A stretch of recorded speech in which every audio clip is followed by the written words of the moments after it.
네, 사무엘상 25장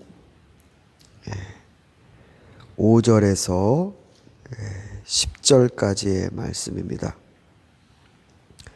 5절에서 10절까지의 말씀 우리 한 절씩 읽겠습니다. 그때 갓이라는 예언자가 다윗에게 그 산성에 머물러 있지 말고 어서 유다 땅으로 들어가라고 재촉하였다. 그래서 다윗은 그곳을 떠나서 헤레숲으로 들어갔다.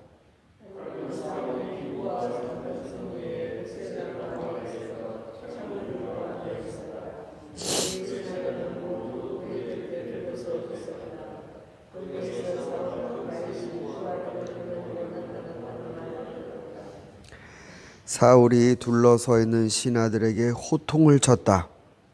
이 베냐민 사람들아, 똑똑히 들어라. 이새의 아들이 너희 모두에게 밭과 포도원을 나누어 주고 너희를 모두 천부장이나 백부장으로 삼을 줄 아느냐?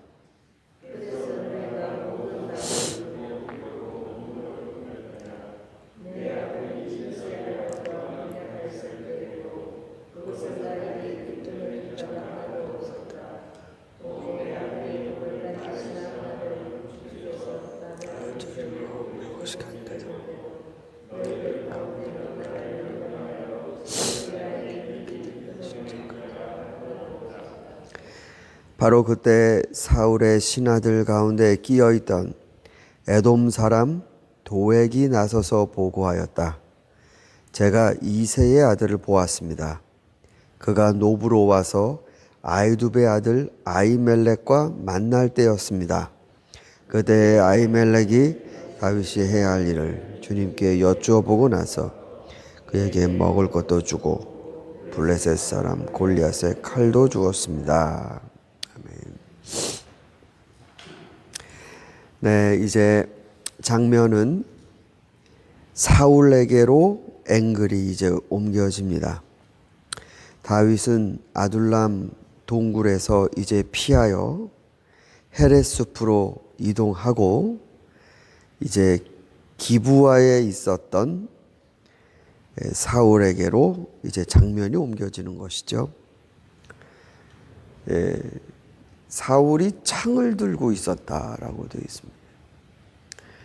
왕이 전쟁시도 아닌데 신하들이 이렇게 둘러싸여 있는 곳에서 창을 들고 있었다라는 건 이건 정말 공포 분위기가 조성되는 것이죠. 그만큼 아마 사울은 마음의 평정을 잃었던 것 같습니다. 이게 전쟁도 아닌데 다윗이 그리고 눈앞에 있는 것도 아닌데 창을 들고 있습니다. 그리고 신하들을 향해 고래고래 소리를 지릅니다. 가만히 얘기를 살펴보면 신하도 자식도 다 사울 편이 아닌 것 같습니다. 사울은 정말 외로울 것 같아요. 이 상황에선. 그리고 다윗을 못 죽이는 자기의 분노를 폭발시킵니다. 그런데 여기에서 이 사울이 호통을 칠 때 신하들에게 이 베냐민 사람들아 라고 얘기를 합니다. 아니 이스라엘의 왕으로 하나님이 세워주셨는데 신하들이 베냐민 사람들인가? 사울이 베냐민 출신입니다. 그 초반전의 그 배경에 대해서 여러분께 말씀드린 걸 기억하실지 모르겠습니다. 베냐민은 이스라엘의 12지파 중에 제일 작았고 특별히 사울의 집안은 그 베냐민에서도 아주 작은 이렇게 별 볼 일 없는 나를 어떻게 왕으로 세우십니까? 사울이 겸손하게 얘기했던 적이 있었죠. 사울은 베냐민 지파 사람입니다. 그런데 사울의 신하들이 모두 베냐민 사람들입니다. 그러면 사울은 자신의 이 내각이라고 그럴까요? 자기의 정부? 인사들을 등용해야 하는데 그래서 국정을 순탄하게 이곳저곳 치우침이 없이 돌봐야 하는데 신하들이 전부 베냐민 사람이래요. 그럼 이게 어떻게 된 겁니까? 자신의 지파, 자신의 혈족, 그 사람들을 전부 등용시킨 겁니다. 이건 누가 봐도 글쎄요, 나라가 부강하고 풍요로울 때는 이런 거 문제 삼을지 않을 수도 있겠으나 이것 자체가 불시지요, 불시.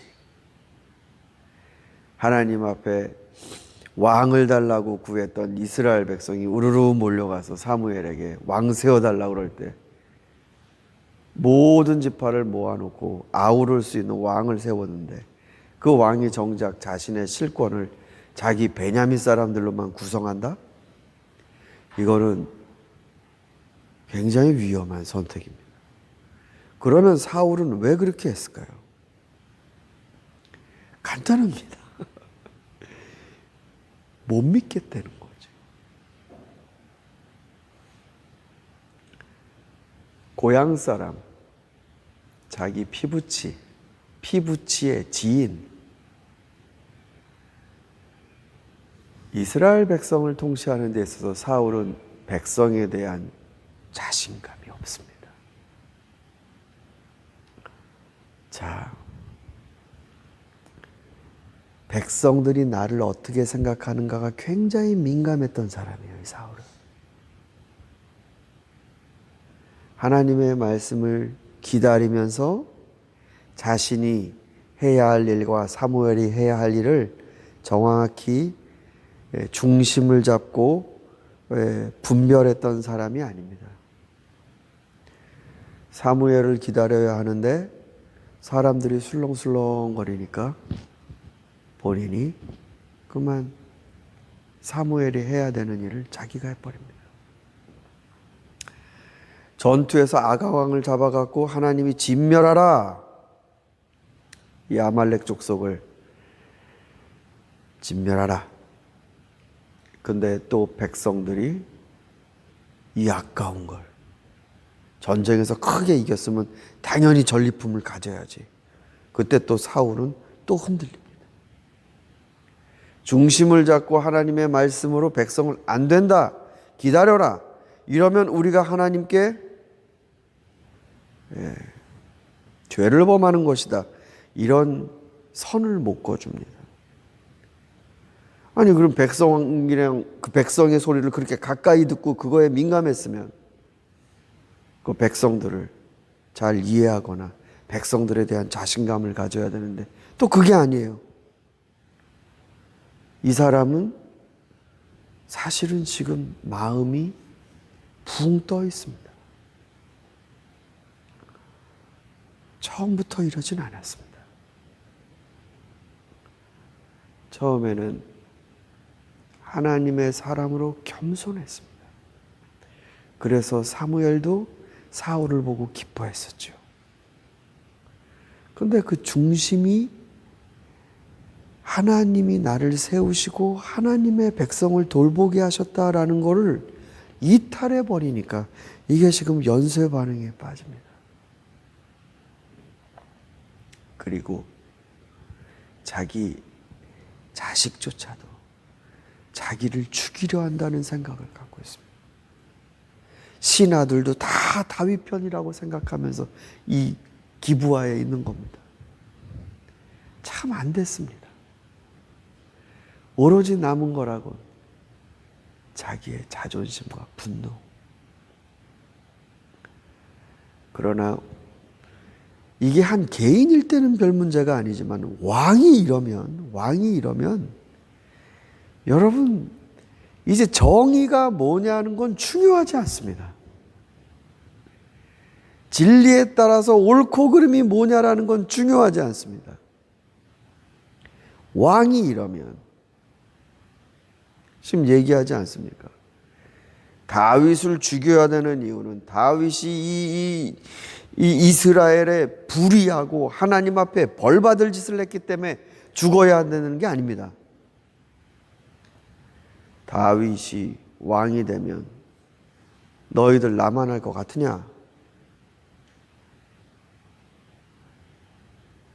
여러분, 이게 무서운 겁니다. 뭐가 올바른지가 중요하지가 않아요, 이제. 저 사람이 살면 내가 죽는답니다.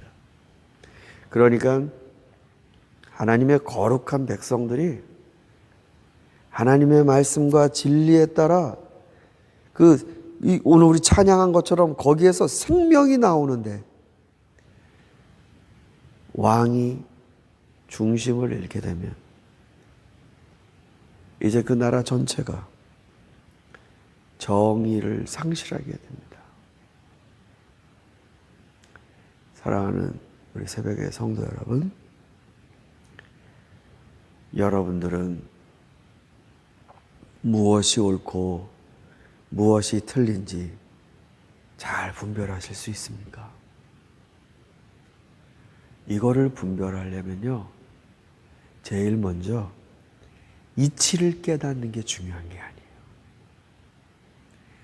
옳고 그름을 가늠하려면 제일 먼저 내 자신의 위치를 잡아야 합니다. 나를 중심에 놓고 여기서부터 가르는 게 아니에요.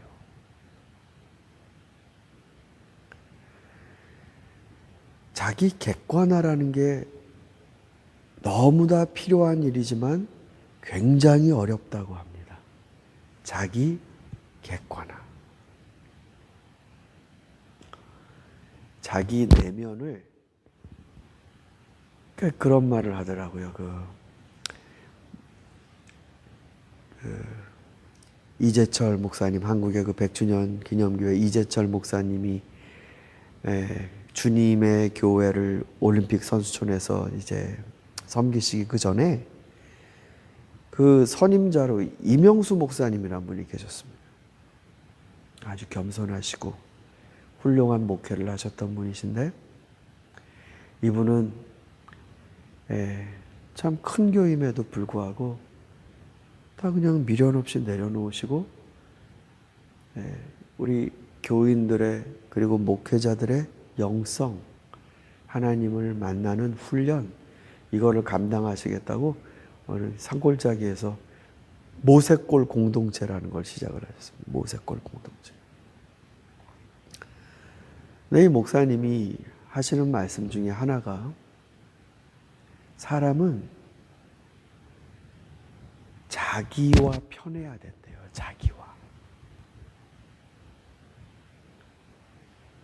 자기와 불편하면 하나님과도 불편하고 다른 사람과도 불편하대요. 사람은 자기와 편해야 된답니다. 자기와 자연스러워야 되고, 자기를 애써 꾸밀 필요가 없이 자기와 벽이 없는 사람. 왜 우리 그러잖아요.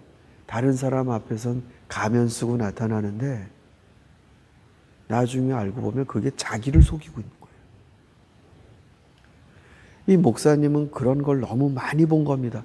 실제 교인들 안에서, 교회 안에서, 그리스도의 삶 안에서. 그러면서 하는 말이, 결국 영성은 정말 위대한 건, 내가 신앙을 가졌기 때문에 정말 중요한 내 영적 변화는 자기 객관하다. 하나님 말씀으로 나를 보게 되더라. 나를 중심에 놓고 세상을 보는 게 아니에요. 나에게 이득이냐 아니냐를 중심에 놓고 왼쪽 오른쪽을 가르는 게 아닙니다. 하나님 말씀이 주는 유익은 그게 내가 어디 있는지를 비춰주신다는 거예요. 사울이 지금 나쁜 놈이 누구고 좋은 놈이 누구고 지금 이렇게 호통을 치면서 너희들이 지금 이러고 있을 때가 아니다, 이렇게 말을 하는데요. 지금 자기가 그러고 있을 때가 아니죠. 하나님의 말씀에 자기가 호통을 당해야 되는데 자기를 중심에 놓은 겁니다. 사랑하는 성도 여러분, 두 가지가 아주 재미나게 벌어지고 있어요. 하나는 중심이라는 문제입니다. 하나님 중심을 보신대요. 내 중심에 뭘 갖고 있느냐가 중요하대요. 그러나 이 말이 나를 중심으로 세상을 다시 재배치한다는 뜻이 아닙니다. 하나님 중심을 보시는데 그 중심에 하나님의 말씀으로 나를 보는 그 중심을 보신다는 것. 여러분 아침에 기도하러 나오셨습니다. 이게 무슨 뜻입니까? 하나님 말씀에 비추어 내가 어디 있는지를 깨닫는 아침이 돼야 되지 않겠습니까? 그래서 내가 지금 왼쪽으로 치우쳤는지 오른쪽으로 치우쳤는지 그 말씀을 놓고 보는 것이 우리 기도에도 너무 중요한 일 아닙니까? 저와 여러분이 오늘 하나님께 이 은혜를 입고 나를 찾아오시고 나를 품어주시는 하나님과 좌표를 잡고 오늘도 여러분 제대로 된 방향으로 일보더 전진하시는 거룩한 백성이 되시기를 소망합니다. 우리 같이 기도하도록 하겠습니다.